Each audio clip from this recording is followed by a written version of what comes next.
Hi, I'm Chris White. I'm one of the Eye Clinic Liaison Officers based at QMC for my site, Nottinghamshire.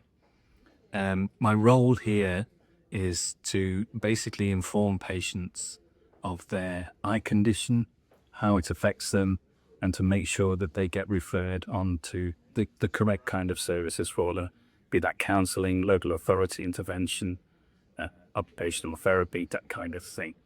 The certificate of visual impairment is something that I deal with.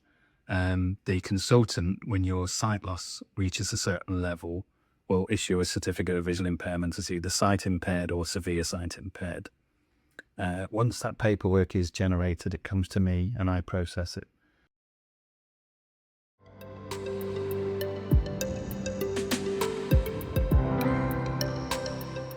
Hello, my name's Nita Pashley. I'm one of the Eclos. I work alongside Chris White.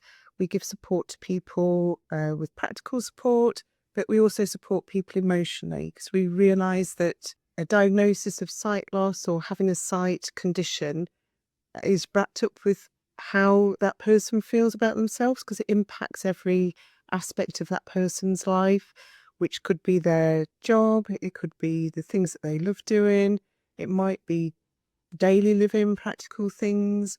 And so looking at supporting that person with their sense of self and their identity and that emotional support is really important.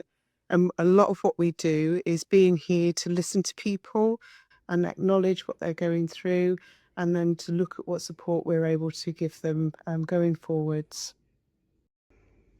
I was a little bit worried. I wasn't used to it. I didn't know what it was like. And one of the nurses just said, "Come and have a word with this guy." And I popped in and I told him what had happened. He says, "Oh yeah," says, "loads of people do that." And I says, "Yeah, but you made me feel so relaxed and confident that it was going to be okay." And he went, "Well," he says, "it's just part of the day."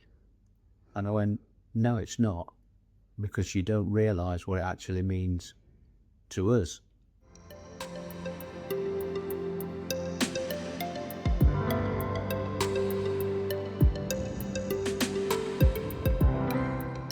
My name is Emma Lucas. I'm the Services Manager here at my site Notts. Once we've received a referral from the Eye Clinic Liaison Officer, we carry out an assessment with that person, and that helps us to find the best place for them to get supported. We can do that in several different ways here at my site. We have practical support where we can support people with tech or equipment or employment services. We have emotional support services such as our counselling service or our shared vision service, which supports people with their emotional and practical help. And we have lots and lots of social activities